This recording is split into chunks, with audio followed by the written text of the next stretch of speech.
Lembra onde a gente falou a última mensagem? Vamos ver quem é bom de Bíblia aí. Tiago 5, versículo 6. Agora é o versículo 7 e 8.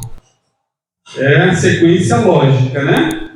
Depois do 5, 6 vem o 7.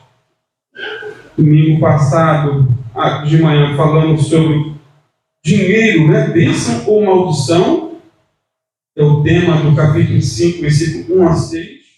E hoje vamos falar sobre a vinda do Senhor, como está aí no versículo 7 e 8. Sede, pois, irmãos, pacientes até a vinda do Senhor. Eis que o lavrador espera o precioso fruto da terra, aguardando-o com paciência, até que receba a chuva temporã e serôdia. Sede vós também pacientes, fortalecei os vossos corações, porque já a vinda do Senhor está próxima. Amém? Irmãos, podem sentar-se, fiquem à vontade. Eu não vou dizer, como muitos dizem, que esse é um assunto que quase ninguém prega hoje em dia. Até porque eu não sou Deus, eu não estou em todas as igrejas da face da terra. Com certeza, muitos pregam sobre a segunda vinda de Cristo. Amém, queridos? E nós temos procurado também, volta e meia, falar sobre esse assunto bíblico, real. É a bendita esperança da igreja. Jesus está voltando. E os dois versículos que lemos enfatizam essa verdade. Os dois, né? O versículo 7, acompanhe comigo, diz que temos que ser pacientes até a vinda do Senhor. E o verso 8 diz que essa vinda está longa, distante, é próxima, né, querido? Está mais próxima do que quando Tiago escreveu. Já tem 2000 anos que ele escreveu isso aqui. Então está bem mais próximo. O interessante é que as profecias referentes à primeira vinda, né, se cumpriram na íntegra. Em relação à primeira vinda. O tema aqui é a segunda, mas é bom enfatizar a primeira também. Porque se a primeira se cumpriu literalmente, todas as profecias, e Jesus veio, tudo aquilo que foi dito em relação à segunda vinda, também podemos aguardar. E Jesus está voltando. Amém. Essas profecias diziam, por exemplo, que Jesus nasceria de uma virgem, em relação à primeira vinda. Em Isaías 7,14 diz assim: portanto, o mesmo Senhor vos dará um sinal. Eis que a virgem conceberá e dará à luz um filho, e chamará o seu nome Emanuel. Maria era virgem e ficou grávida de Jesus pelo poder do Espírito Santo. Um milagre inexplicável, mas bíblico. A profecia dizia também que Jesus nasceria em Belém. Olha o detalhe, lá em Miqueias 5, versículo 2. Mas tu, Belém, Efrata, embora seja pequena entre as milhares de Judá, sairá de ti para mim aquele que reinará sobre Israel, cujas origens são desde os tempos antigos, desde os dias da eternidade. E essa profecia foi feita 500 anos antes de Jesus nascer e se cumpriu na íntegra, literalmente. Mateus 2, versículo 1 confirma essa verdade. A profecia dizia também que Jesus teria um precursor, alguém que prepararia o caminho para ele, alguém que iria na frente. Isaías 40, versículo 3 e 4 diz assim: voz do que clama, preparai o caminho do Senhor no deserto, endireitai ali uma estrada para o nosso Deus. Todo vale será elevado, todo monte e toda colina serão rebaixados, o terreno acidentado será nivelado e o que é íngreme será aplanado. E essa profecia também cumpriu-se literalmente. Mateus 3, versículo 1 a 3 diz que naqueles dias apareceu João Batista, pregando no deserto da Judéia e dizendo: arrependei-vos, porque o reino de Deus chegou. Porque é dele que o profeta Isaías disse, nós lemos antes: voz do que clama no deserto, preparai o caminho do Senhor, endireitai as suas veredas. Isso aqui 700 anos antes da primeira vinda. Amados, a profecia referente à primeira vinda do Senhor dizia até que ele seria pobre e entraria em Jerusalém montado numa jumentinha. Detalhes que a Bíblia mostra. Zacarias 9,9 diz assim: alegra-te muito, ó filha de Sião, exulta, ó filha de Jerusalém, o teu rei vem a ti, ele é justo e traz a salvação, ele é o nosso Salvador, ele é humilde e vem montado num jumento, num jumentinho, filho de jumenta. E quando nós vamos lá para Mateus 21, versículos 6 e 7, nos mostra o cumprimento na íntegra dessa profecia. Os discípulos foram e fizeram como Jesus lhes ordenara. Trouxeram a jumenta e o jumentinho e puseram sobre eles os seus mantos e Jesus montou. Mais uma profecia cumprida em relação à primeira vinda. Queridos, a profecia referente à primeira vinda do Senhor Jesus dizia até que um dos seus discípulos, um dos seus escolhidos, um dos 12, o trairia. Seria aí o X9, o traidor. Salmo 41:9. Até meu próprio amigo pessoal, em quem eu tanto confiava, com quem eu comia o pão, traiu-me. Salmo de número 41, versículo 9. 1000 anos antes do nascimento de Jesus. E se cumpriu literalmente. Sabemos que Judas Iscariotes foi o traidor. Traiu o Senhor. Queridos, nem as vestes de Jesus passaram aí desapercebidas em relação à profecia. 1000 anos antes, Salmo 22, versículo 18. Repartem entre si minhas roupas e tiram sortes sobre a minha túnica. E quando lemos lá em Marcos 15, 24, confirma. Então o crucificaram e repartiram entre si suas roupas, tirando sortes sobre elas para ver o que cada um levaria.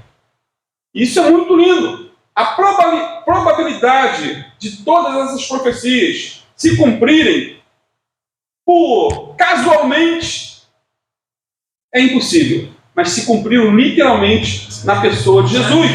E mais, a profecia dizia até que ele se entregaria à morte como um cordeiro, sem defesa e mudo por cada um de nós. Isaías 53, bem conhecido, versículo 3 a 7, diz, 700 anos antes de Jesus nascer, da primeira vinda: foi desprezado e rejeitado pelos homens, homem de dores e experimentado nos sofrimentos, e como um de quem os homens escondiam o rosto, foi desprezado e não lhe demos nenhuma importância. Verdadeiramente, ele tomou sobre si as nossas enfermidades e levou sobre si as nossas dores, e nós o consideramos aflito, ferido por Deus e oprimido. Mas ele foi ferido por causa das nossas transgressões e esmagado por causa das nossas maldades. O castigo que nos traz a paz estava sobre ele, e por seus ferimentos fomos sarados. Todos nós andávamos desgarrados como ovelhas, cada um se desviava pelo seu caminho, mas o Senhor fez cair a maldade de todos nós sobre ele. Ele foi oprimido e afligido, mas não abriu a boca. Como um cordeiro que é levado ao matadouro, e como a ovelha muda diante dos seus tosqueadores, ele não abriu a sua boca. Queridos, quando o Senhor Jesus estava sendo julgado, literalmente ele ficou mudo, calado como uma ovelha indo para o matadouro. Lá em Mateus 26, versículo 63 em diante, diz: Jesus, porém, permaneceu calado. Estava ali sendo julgado, examinado, tanto por Pilatos, como também por Herodes. Por fim, dentre tantas profecias e cumprimentos, temos também em relação à ressurreição do Senhor. Oséias 6,2 diz que depois de 2 dias nos dará vida. Ao terceiro dia nos ressuscitará e viveremos diante dele. Ou seja, Jesus morreu por nossos pecados e ao terceiro dia ressuscitou para a nossa justificação. Quando ele ressuscitou, nós ressuscitamos com ele. Isso porque estávamos mortos em delitos e pecados, e Ele nos deu vida. Jesus vive pelos séculos dos séculos. Amém, amém e amém. Enfim, queridos, todas as profecias concernentes à primeira vinda do Senhor se cumpriram literalmente, na íntegra. Porém, temos diante de nossos olhos muitas profecias sobre a segunda vinda se cumprindo. Diante dos nossos olhos. Guerras, terremotos, aumento estrondoso da violência, multiplicação do pecado, multiplicação do conhecimento, da sabedoria, como nunca se viu. Tudo isso diante dos nossos olhos. A própria mídia, a própria internet, é uma profecia bíblica. Quando vemos lá Apocalipse, quando fala das duas testemunhas, elas vão estar mortas em Jerusalém e todos os povos vão contemplar as duas testemunhas. Há 2000 anos isso seria impossível. É uma profecia com relação à mídia, à internet. Como atualmente o que acontece lá nós sabemos na hora aqui. Então, profecias se cumprindo diante dos nossos olhos. E são mais de 300 referências que fazem menção a esse glorioso dia. Ou seja, o mesmo Jesus que foi profetizado na primeira vinda virá outra vez em glória. Se aguarda com paciência a segunda vinda do Senhor? Pastor, mas desde quando eu sou pequenininho ouço falar sobre isso. Aí tem que ter paciência. Por 3 vezes, 2 versículos que lemos falam sobre paciência e ser pacientes. Né? Sejam pacientes. O mesmo Jesus que nasceu numa manjedoura, o mesmo Jesus que cresceu numa carpintaria e morreu numa cruz, ele também ressuscitou gloriosamente e voltará triunfantemente para nos buscar. Amados, esse será um grande dia e precisamos ter essa expectativa. Precisamos aguardar. Será um dia de alegria inexplicável para os salvos. Será o dia da recompensa para você que é fiel. Fiel ao pouco. Faz não para o homem, mas para Deus. Será um dia de recompensa. Será o dia em que os mortos em Cristo, diz a palavra, ressuscitarão com corpos imortais, incorruptíveis, gloriosos, poderosos, espirituais. Esse será o dia em que os vivos serão transformados e arrebatados para encontrar o Senhor nos ares. E vamos estar para sempre com o Senhor, diz a palavra. Os mortos ressuscitarão e os vivos serão transformados. Esse será um grande dia. E mais, queridos, os anjos proclamaram aos apóstolos esse dia. Lá em Atos capítulo 1, versículo 11, parte B. Eles disseram: esse Jesus, que dentre vós foi recebido em cima no céu, há de vir, assim como para o céu ouvistes ir. Será visível. Assim como vocês estão vendo ele subir, ele há de vir, da mesma maneira. Os apóstolos aguardavam esse glorioso dia com expectativa. A expectativa era tão grande que eles aguardavam até para a época deles. Não marcaram dia, hora, mês e ano, mas aguardavam para aquela época. 2 Pedro 3,9. O Senhor não retarda a sua promessa, ainda que alguns a tenham por tardia, mas Ele é longânimo para conosco, não querendo que alguns se percam, mas que todos venham arrepender-se. Deus não quer que ninguém se perca. Desenhando, Deus não quer que ninguém vá para o inferno, mas que se arrependa. E por isso há essa aparente demora em relação à segunda vinda. Paulo disse também lá em Filipenses 4:5: seja a vossa moderação notória a todos os homens. O Senhor está próximo. Não distante, próximo. Próximo. Jesus também disse que voltaria em várias referências.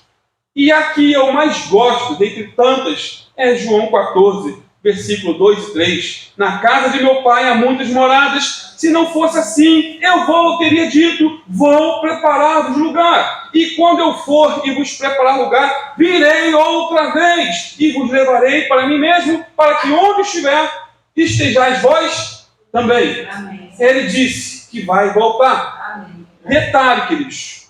Ele disse também que não iria demorar. Não iria demorar. Apocalipse 3:11. Eis que vem sem demora. Guarda o que tens, para que ninguém tome a sua coroa. Guarda a sua fé. Guarda a sua paciência. Guarda a sua esperança. Apocalipse 22:7. Eis que cedo venho. Bem-aventurado aquele que guarda as palavras da profecia deste livro. Guarde a palavra. Medite na palavra. Tenha a palavra como parte central da tua vida. Mais um texto. Apocalipse 22:12. Eis que cedo venho, e o meu galardão está comigo para dar a cada um segundo a sua obra. E o versículo 20. Aquele que testifica essas coisas diz, certamente cedo venho. Amém. Ora vem, Senhor Jesus. Amém. Portanto, amados, o Rei da Glória virá. Em breve, a trombeta soará. Amém. Em breve, o Senhor dos Senhores surgirá nas nuvens com grande poder e glória, acompanhado pelos santos e por uma multidão de anjos. Aleluia. Tiago também tinha essa esperança viva em seu coração. Tiago abordou tantos assuntos como temos visto nos últimos meses, mas ele falou também sobre a segunda vinda de Cristo. Tiago 5, versículo 9, eu preguei mês passado, se não me engano, ele disse que o juiz estava às portas. Eis que o juiz está às portas. Eu até brinquei, se naquela época estava às portas, então está com os pés na soleira das portas. Né? E aqui nos versos 7 e 8, que lembro no início, ele diz que temos que ser pacientes até a vinda do Senhor e que a sua vinda está próxima. Porém, muitos já perderam a paciência em relação à segunda vinda de Cristo. Muitos já perderam. Já consideram esse assunto como história da carochinha ou história com E. Uma historinha irreal. E por conta da impaciência se desviaram. Chutaram o pau da barraca, voltaram para o mundo, não vê significado, não vê razão, o porquê estar congregando, estar juntos, adorando a Deus, reunidos. Não vê motivos para isso. E abandonaram, literalmente. É a impaciência. Acham que estavam perdendo tempo. Não vê sentido na vida, não vê propósito. Muitos já se entregaram, queridos. Os que às vezes vêm para bater ponto, vêm somente para, de repente, durante a semana, o pastor não mandar um zap e eu não mando. Vem, todos são livres para estar congregando ou não, amém? Ninguém é forçado a estar na igreja, ninguém é forçado a contribuir, ninguém é forçado a evangelizar. Aqui não é uma empresa, vocês não são funcionários ordenados, são pagos para trabalhar. Não, queridos, aqui é voluntariado, literalmente. E as pessoas que estão literalmente perdendo a paciência em relação a isso. E a impaciência foi tal que muitas vezes, na história, tentaram até antecipar a volta do Senhor. Por exemplo, um pregador batista leigo chamado Guilherme Miller, ele começou a pregar em 1830 que Jesus voltaria em 1843. Então, de 1830 para 43, 13 anos pregando. E várias igrejas da época abriram as portas para a mensagem desse homem. Ele começou a estudar Daniel com Apocalipse, 2 livros escatológicos que falam dos últimos dias. Se isolou, começou a fazer cálculos, somar, multiplicar, dividir, e chegou à conclusão que Jesus voltaria em 1843. Como já disse, muitas igrejas se abriram para essa falsa mensagem, muitos acreditaram nele, muitos largaram o emprego, venderam suas casas e foram para o monte no dia marcado, vestidos de branco. esperando a volta de Jesus. É a grande decepção da história. Isso é marcado. Tá? Dá um Google depois, você não estou inventando história, não. Todo mundo esperar a segunda vinda de Cristo. E sabe o que aconteceu? Sabemos. Nada. Nada. E Ellen White, junto com alguns irmãos, reinterpretaram essa profecia e disseram, não, Jesus, aí tentaram consertar e pioraram. Jesus não voltou na terra, ele voltou no céu, ele saiu de um lugar para o outro.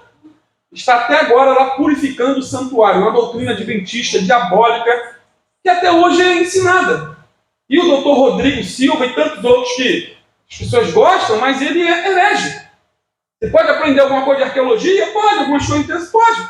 Agora tem que ter um filtro, ou dois bolsos, né? Um para guardar e o outro para deixar escapar, furado. Porque senão você vai ser ludibriado. Daqui a pouco você vai estar largando o emprego. Ah, eu trabalho no sábado, pastor, ele falou que trabalhar no sábado é pecado. Você vai estar largando o emprego. Como eu, como novo convertido, quase fiz, por ignorância, por ler o livro Grande Conflito, de Ellen White, que é a fundadora dos Adventistas. Certa feita perguntaram a John Wesley o seguinte, o que você faria se tivesse a certeza de que Jesus voltaria amanhã e esse fosse o seu último dia de vida na Terra? O que você faria? E ele respondeu, eu faria exatamente o que havia planejado fazer hoje. Orar das 4 às 6 da manhã. Ler a minha Bíblia. Pregar o Evangelho por onde eu for. E no final do dia, dormir o sono do justo. Vou seguir a vida. Não é porque Jesus está voltando e temos essa viva esperança que nós vamos largar emprego, né? Que nós vamos relaxar na vida, que nós não vamos estudar, não vamos fazer um concurso público, que nós vamos nos aprimorar profissionalmente. Querido, isso é loucura. Isso é o extremo. E muita gente segue por esse caminho, infelizmente. E mais, queridos, os testemunhos de Jeová marcaram também a volta de Jesus para 1914. Uma seita. Só que eles falaram que Jesus ia voltar em 1914, só que explodiu a Primeira Guerra Mundial. Olha só, a segunda vinda seria um reino de paz, e veio a guerra. Aí eles reinterpretaram, não, Jesus veio, mas não veio visivelmente, Jesus veio de maneira invisível. Sempre tem essa saída pela direita. Só eles viram, só eles entenderam assim. Só que a segunda vinda de Cristo, segundo a Bíblia, será visível. A segunda vinda de Cristo será pessoal, gloriosa, sem aviso. Aleluia. E vitoriosa. Amém? Enfim, queridos, as falsas profecias sobre a segunda vinda de Cristo se multiplicam a cada dia. Porém, mesmo diante da impaciência de alguns, a Bíblia é bem clara quando diz. Tiago 5, 7, parte A. Sede, pois, irmãos, pacientes até a vinda do Senhor. Paciência é algo que muitos poucos têm e muitos querem. Paciência. Muitos desejam e poucos conquistam. E eu posso ilustrar a importância da paciência com uma lenda grega que conta a história de Ulisses e Penélope. E é muito interessante essa história. Né? É uma lenda, mas tem muita aplicação para a nossa vida. Eles eram casados e felizes. E quando houve a famosa guerra de Troia, Ulisses foi convocado para a batalha. Antes de viajar, Ulisses prometeu a Penélope que iria voltar. Ele deu a sua palavra dizendo, eu vou voltar. Porém, passaram-se os dias, passaram-se os meses, passaram-se os anos, e Ulisses não voltou. Muitos diziam que ele havia morrido na guerra. Muitos diziam para Penélope, olha, ele arrumou alguma mulher lá na outra nação, se casou de novo. E ela era assediada todos os dias. Muitos queriam se casar com ela. Passaram-se anos, 10 anos. Quem aguentaria? Quem teria paciência a esse nível? E então ela dizia aos pretendentes ao casamento, ela dizia, quando eu terminar de bordar essa colcha, pensarei na proposta de um novo casamento.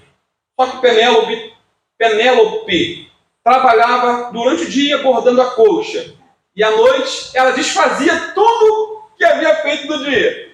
E, consequentemente, durante 10 anos, trabalhava de dia né, fazendo crochê, acho que é esse termo, né? E à noite desfazia, ganhando tempo.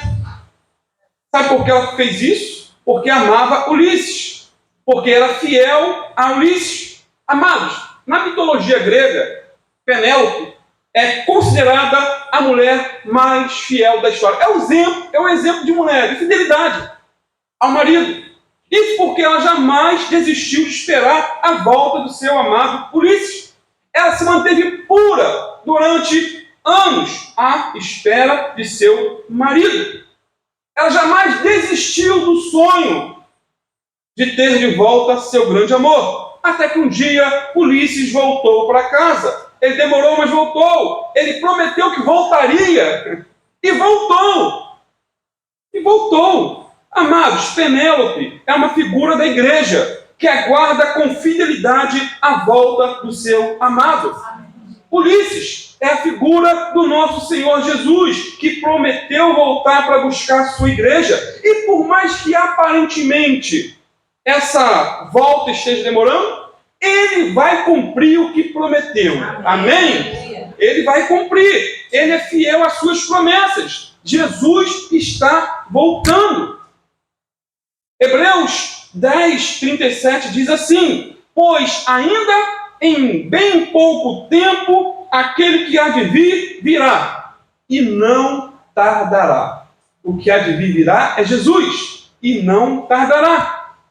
Mas como podemos experimentar esse tipo de paciência até esse glorioso dia? No texto que lemos, Tiago enfatiza a paciência do agricultor para nos encorajar. O trabalhozinho, pelo menos na época, tinha que ter muita paciência, queridos. Tiago 5, 7. Sede, pois, irmãos, pacientes até a vinda do Senhor. Eis que o lavrador espera o precioso fruto da terra, aguardando-o com paciência, até que receba a chuva, temporã e serôdia. Amados, se tem uma profissão que exige paciência, é a de agricultor. Principalmente o agricultor à moda antiga. Paciência. Tem o meu vizinho lá que ele planta empim, do meu lado. Né? Como ele tem paciência? Ele pega as mudinhas, bota e tem que esperar a chuva. E acho que a última agora não choveu como planejado, perdeu tudo. Aí de novo, pegou tudo e botou lá. E agora é só aguardar a própria lei de Deus. A planta vai crescer se a chuva cair no período certo para poder colher um aipim delicioso. Então, o agricultor precisa arar a terra, precisa plantar a semente, aguardar com paciência as chuvas, temporã e serôdia. E por último aqui, fazer a colheita. Amados, Deus havia prometido essas chuvas ao povo de Israel se eles obedecessem. Lá em Deuteronômio 11, versículo 14, diz assim: então darei a chuva da vossa terra a seu tempo, a temporã e a serôdia, para que recolhais o vosso grão, e o vosso mosto e o vosso azeite. É interessante porque a chuva temporã era aquela que caía em fim de outubro e princípios de novembro. Tá? Esse é o significado da palavra temporã. E sem ela, a semente morreria no seio da terra. E a chuva serôdia, seria a última, né? Vinha entre abril e maio. E sem ela, o fruto não vingaria. Então, haveria essa necessidade das duas chuvas, e eles tinham que esperar a chuva. Tinham que depender. E tinham que estar em fidelidade com Deus. Porque se vivesse uma vida de pecado, Deus não mandava chuva. Não mandava. Sendo assim, queridos, o agricultor precisa ter muita paciência para aguardar até que a natureza faça a sua obra. Ele sabe que depende totalmente das estações do ano para plantar e para colher. Sabe também que leva tempo para que uma planta se desenvolva plenamente. Leva tempo. Você não vai plantar hoje e colher amanhã. Tem que ter, então, paciência. E mais, o agricultor não pode apressar o crescimento. Ele não pode adiantar a colheita. Não pode. Ele deve esperar com paciência o tempo certo. Eclesiastes 3, versículo 1 e 2 diz que tudo tem seu tempo determinado. E há tempo para todo propósito debaixo do céu. Tempo de nascer, tempo de morrer. Tempo de plantar e tempo de arrancar o que se plantou. Há um tempo, certo? Tiago, então, faz uma aplicação interessante aos seus leitores e a nós hoje. Versículo 8. Sede vós também pacientes, fortalecei os vossos corações, porque já a vinda do Senhor está próxima. Ou seja, assim como o lavrador aguarda cheio de confiança as chuvas temporã e serôdia, assim também o crente aguarda pacientemente a vinda do Senhor. Essa é a aplicação. E essa paciência se torna rotineira. Já reparou que a nossa vida é feita de rotina? É todo dia. A gente vai assim, mas todo dia tem que tomar banho. Todo dia tem que dormir. Todo dia, dono de casa tem que fazer almoço. Daqui a pouco é a janta. E assim na vida espiritual, queridos. Todo dia temos que ler a Bíblia. Em todos os cultos, puder estar na igreja. Temos agora o círculo de oração. Vamos seguir. Vamos estar orando durante 30 dias. Depois prorrogamos para 60, para 100 e assim por diante. É rotina. Todos os dias. Todos os dias. Como esperar esse dia? O dia da volta. Tiago diz, fortalecendo os corações. Aí no versículo 8. Amados, no contexto da agricultura, os trabalhadores tinham que ter braços fortes naquela época. Mas para nós, que aguardamos a vinda do Senhor, é necessário corações fortalecidos. Amém. Corações fortalecidos. O ministério da oração e da palavra de Deus é importante, queridos, para fortalecer o nosso coração. Cada mensagem que ouvimos é para fortalecer o nosso coração. Cada leitura que fazemos, cada oração que fazemos, cada propósito de jejum e oração está nos fortalecendo. A Bíblia compara o nosso coração ao solo e a palavra de Deus a uma semente. Então, quando o nosso coração é arado pelo Espírito Santo, a semente da palavra de Deus produz muitos frutos para a glória de Deus. Muitas vezes o nosso coração se torna seco, não é? Não sei se acontece com você. Seco, cheio de espinhos. Muitas vezes estamos apáticos, indiferentes com as coisas de Deus. Levamos a vida espiritual meio barro, meio tijolo. Então Deus manda a chuva da sua bondade e rega a semente que foi plantada. Que você plantou ao ler a palavra, meditar. Pastor, não entendi muitas coisas. E o que eu escrevi num grupo da igreja. O que me aflige não é o que eu não entendo. É o que eu entendo e tenho dificuldade de praticar. A gente fica tão intrigado. Meu pastor, livro de Ezequiel. Pastor, não entendi nada que eu li ali. Não fique intrigado com isso. Vai lendo. A palavra está te purificando, está te limpando. Agora, o mais preocupante é aquilo que nós lemos, entendemos e não praticamos. Então, temos que esperar com paciência a colheita espiritual. Detalhe ainda, queridos. O agricultor não fica de braços cruzados esperando os frutos da sua plantação. Ele continua trabalhando. Ele continua seus afazeres enquanto espera a colheita. Sendo assim, Tiago não diz que esses cristãos devem colocar roupas brancas. Deve subir no alto de uma colina e ficar ali, né? Numa rede aguardando a vinda do Senhor. Não. Muitos fizeram isso no passado, como já foi bem aqui aplicado. A demonstração de Tiago é o quê? Continuem trabalhando e esperando, pois Jesus está voltando. Ele não disse a hora. Ele não disse o mês. Ele não disse o ano. Mas ele prometeu que voltaria. Portanto, temos que ser pacientes. Fortalecer nossos corações com a palavra de Deus e aguardar ansiosamente esse glorioso dia até o fim. Até o fim, até o dia da nossa morte. Não se desviar nem para a direita nem para a esquerda. Ser firme e constante, sempre abundante na obra do Senhor. Amém, queridos? Vamos ficar de pé e vamos orar. Jesus está voltando. 1 Pedro 4,7 diz: e já está próximo o fim de todas as coisas. Portanto, sede sóbrios e vigiai em oração. Ore, clame a Deus, se envolva, se mova para a glória do Senhor. Pai amado, em nome do Teu Filho Jesus, te louvamos, Senhor, por mais uma exposição da Tua Palavra. Enfatizamos, Senhor, a Tua vinda. Pai, que isso seja real no nosso coração. Ah, Senhor, que a paciência venha reinar em nosso coração, Pai. Não, que nós não venhamos nos desviar. Que não venhamos, Senhor, apostatar. Livra-nos, Senhor. Livra-nos, como eu preguei ontem, Senhor, lá em Laranjal. Ah, Pai, guarda-nos de negligenciar essa tão grande salvação, Pai.